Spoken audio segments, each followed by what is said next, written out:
그러면 제일 먼저 마테오 복음서부터 한번 보도록 하죠. 마테오 복음서는 이 말씀부터 보고 시작이 됩니다. 글자가 너무 작아서 눈이 아프시죠? 그래서 확대를 해놨습니다. 이 말씀은요, 이사야 예언자 60장 1절에서 7절의 말씀입니다. 빛이 왔다. 임금들이 광명을 향해 간다. 그리고 그 숫자가 사막을 가득 채울 만큼의 낙타 무리가 있다. 그리고 그들의 손에는 금과 유향이 들려있다. 라고 합니다.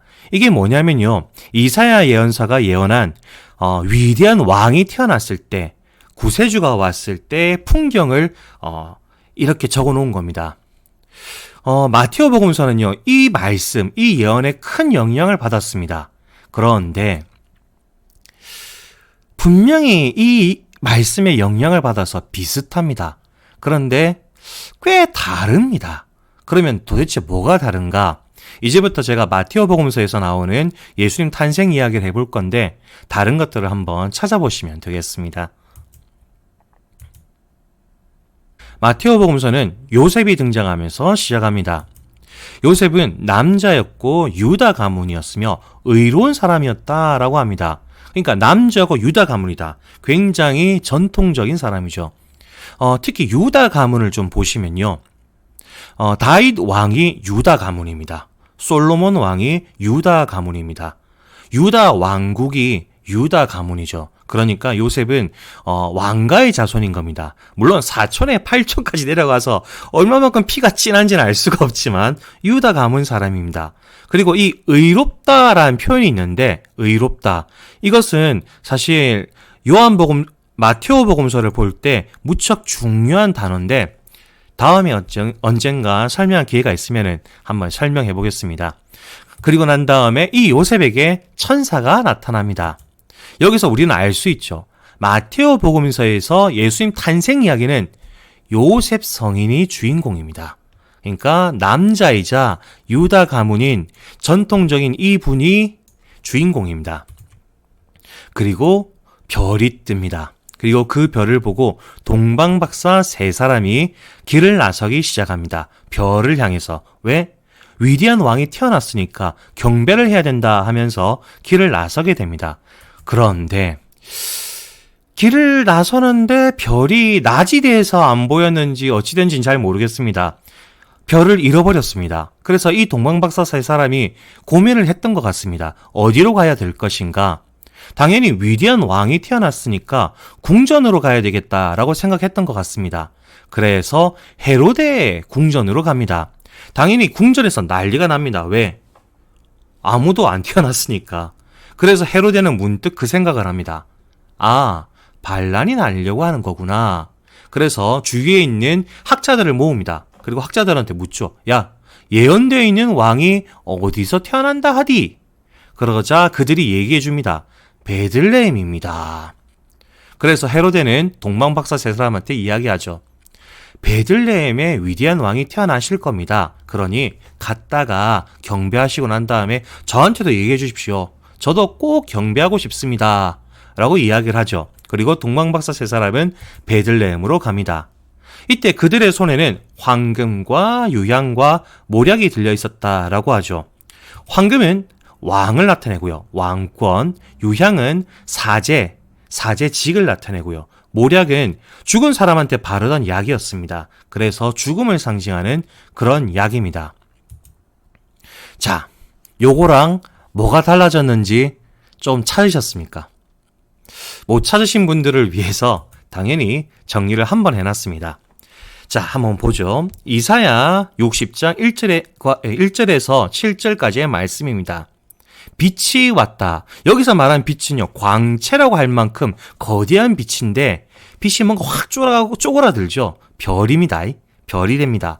그리고 또 임금들이 길을 나서는데, 경배를 하기 위해서 길을 나서는데 숫자가 어마어마했단 말이죠. 사막을 낙타무리가 가득 채울 만큼이라고 했는데 동방박사 세 사람 뭔가 분위기가 확 줄어듭니다.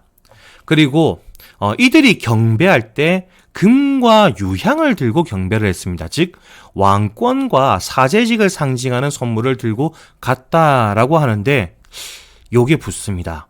죽음과 관계된 것들이 붙죠. 그리고 우리는 의문을 가지게 되는 거죠.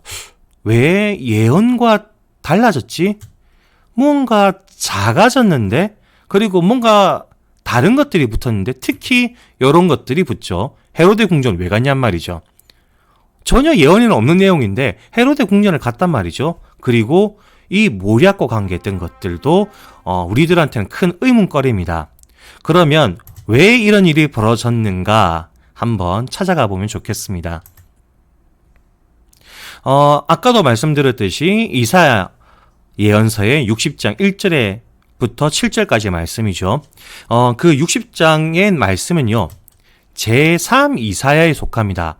이사야 예언서는 한 번에 다 쓰여진 것이 아니고 세 등분이 나는데 그 중에 이사야 오늘 우리가 봤던 말씀은요, 제3 이사야입니다. 그리고 이 제3 이사야는 시대 배경이 어떠느냐? 이스라엘 민족이 나라가 망했습니다. 바벨론한테 나라가 망했죠. 그리고 난 다음에 끌려갑니다. 유배에 갔었죠. 갔다가 돌아온 겁니다. 돌아왔는데 나라가 좀 그렇지 않습니까? 할 일은 많단 말이죠. 나라를 다시 재건하려니까 할 일은 많은데 민족이 하나가 되지 못하는 겁니다. 그러니 이사야 입장에선 깝깝하죠. 그래서 이런 예언을 했던 겁니다. 민족들을 하나로 모으기 위해 그들에게 희망의 불씨를 던진 겁니다. 위대한 존재가 태어날 것이다. 예언된 왕이 나타날 것이다. 그래서 사실 이사야가 예언했던 왕은요, 영적인 느낌도 있죠. 없다고 말하면 안 됩니다. 있습니다. 근데 그냥 읽어보면요, 굉장히 세속군주의 느낌이 많이 납니다. 왜? 당장 나라가 망했다가 돌아와서 사람들을 뭉치게 하기 위해서 했던 말들이기 때문에 세속군주의 어떤 느낌이 강하죠.